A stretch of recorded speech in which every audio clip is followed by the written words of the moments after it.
Assalamualaikum warahmatullahi wabarakatuh. Hai teman-teman, perkenalkan, nama saya Malik Robin Pramari. Oh iya, video yang sedang kalian saksikan ini akan membahas struktur menulis ilmiah pada bagian metode dan hasil pemecahan masalah, dan yang kedua adalah kesimpulan dan saran. Tolong disimak sampai akhir dan selamat menyaksikan. Metode dan hasil pemecahan masalah. Sebelum membuat metode dan hasil pemecahan masalah, kita harus mengetahui permasalahan yang terdapat dalam penelitian. Apabila menggunakan judul metode dan hasil pemecahan masalah, maka permasalahan yang dikemukakan sudah dicari jawabannya lewat suatu penelitian. Sedangkan, jika menggunakan judul pembahasan masalah, maka pemecahan masalah yang diusulkan baru dalam tahap gagasan-gagasan saja. Metode pemecahan masalah terdiri dari lokasi penelitian. Adalah tempat di mana penelitian dilakukan. Penetapan lokasi penelitian merupakan tahap yang sangat penting dalam penelitian kualitatif, karena dengan ditetapkannya lokasi penelitian, berarti objek dan tujuan sudah ditetapkan, sehingga mempermudah penulis dalam melakukan penelitian. Sampel penelitian bisa dibilang contoh atau cuplikan, merupakan bagian dari populasi yang dipelajari dalam suatu penelitian dan hasilnya akan dianggap menjadi gambaran bagi populasi asalnya, tetapi bukan populasi itu sendiri. Sampel dianggap sebagai perwakilan dari populasi yang hasilnya mewakili keseluruhan gejala yang diamati. Ukuran dan keragaman sampel menjadi penentu baik tidaknya sampel yang diambil. Cara pengambilan sampel. Cara pengambilan sampel ini bermacam-macam, tergantung jenis penelitian yang akan dilakukan. Tapi, secara garis besar, metode pengambilan sampel ini terdiri dari dua kelas, yaitu random sample dan non-random sample. Kedua jenis tersebut terdiri dari pengambilan secara acak dan pengambilan sampel tidak acak. Kedua jenis ini juga memiliki sub-sub lain yang diantaranya adalah purposive sampling, snowball sampling, cluster sampling, dan lain-lain. Metode pengumpulan data. Dalam penelitian, kita seringkali mendengar istilah metode pengumpulan data dan instrumen pengumpulan data. Meskipun saling berhubungan, namun dua istilah ini memiliki arti yang berbeda. Metode pengumpulan data adalah teknik atau cara yang dilakukan oleh peneliti untuk mengumpulkan data. Sementara itu, instrumen pengumpulan data merupakan alat yang digunakan untuk pengumpulan data. Nah, selanjutnya ada berbagai metode pengumpulan data yang dapat dilakukan dalam sebuah penelitian. Metode pengumpulan data ini dapat digunakan secara sendiri-sendiri, namun dapat pula digunakan dengan menggabungkan dua metode atau lebih. Beberapa metode pengumpulan data diantara lain adalah wawancara. Yang pertama, wawancara juga terbagi lagi menjadi dua kategori, wawancara terstruktur dan wawancara tidak terstruktur.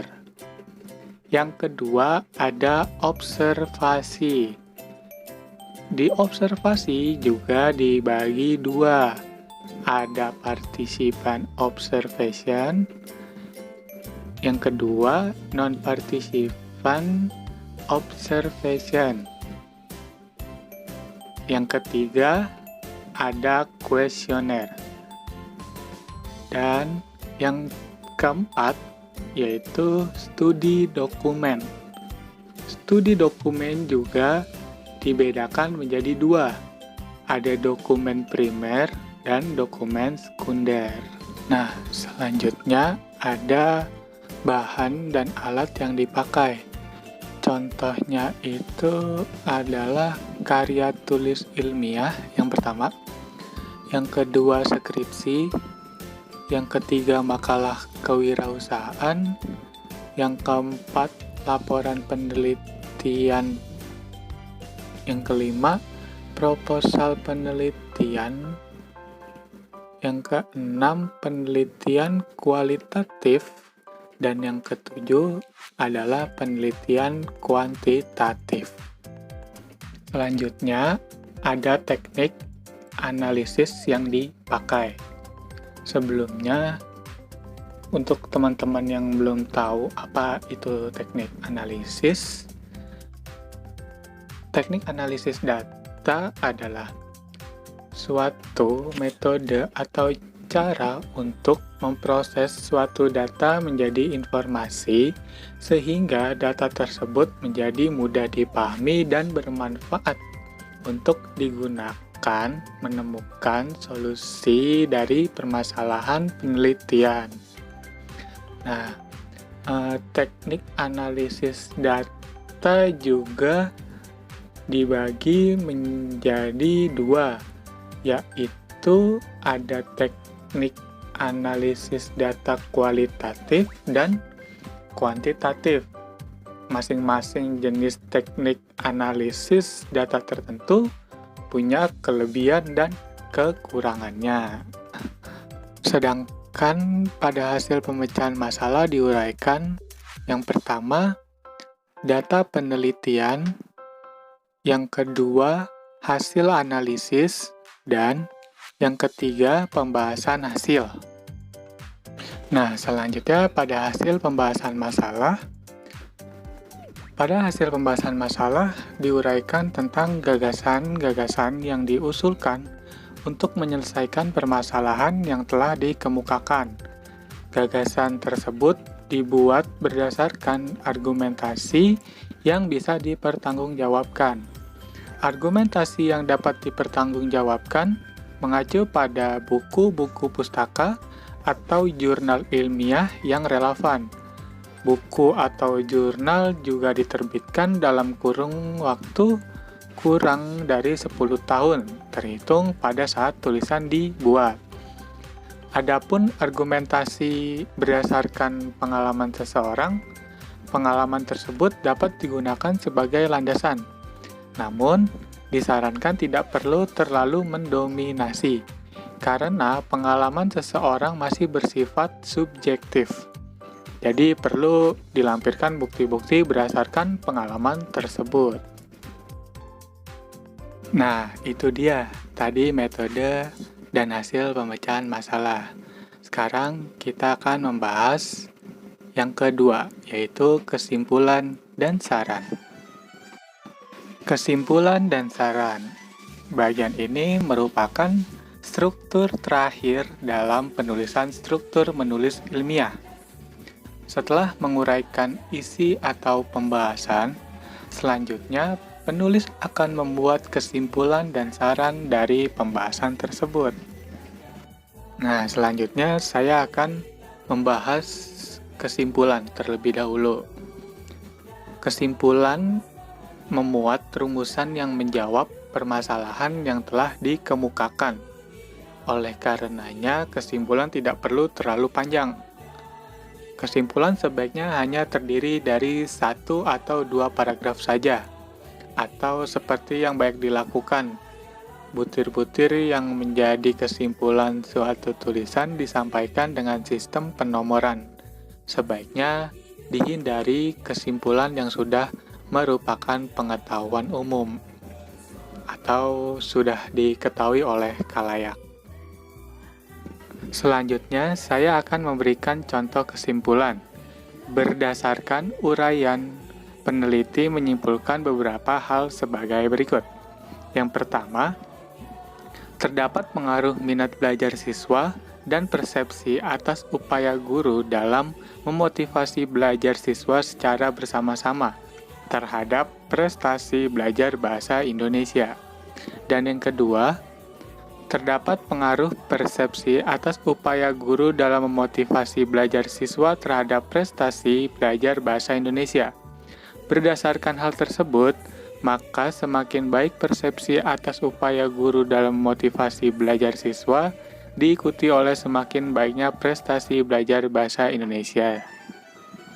Dan yang terakhir adalah saran.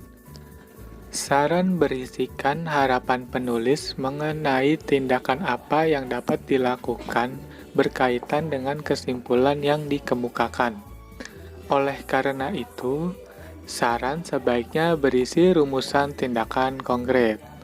Seperti pada kesimpulan, saran hendaknya tidak menyarankan sesuatu yang sudah dikerjakan orang atau menyarankan sesuatu yang secara umum selalu dinasihatkan oleh banyak orang. Saran agar siswa belajar giat supaya naik kelas merupakan contoh saran yang tidak perlu ditulis.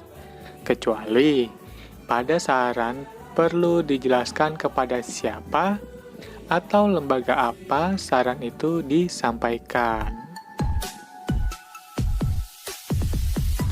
Demikianlah pembahasan dari metode, hasil pemecahan masalah, kesimpulan dan saran. Semoga apa yang saya sampaikan bisa dipahami dan bermanfaat.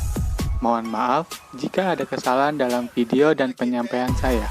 Terima kasih sudah menonton video ini sampai akhir. Wassalamualaikum warahmatullahi wabarakatuh.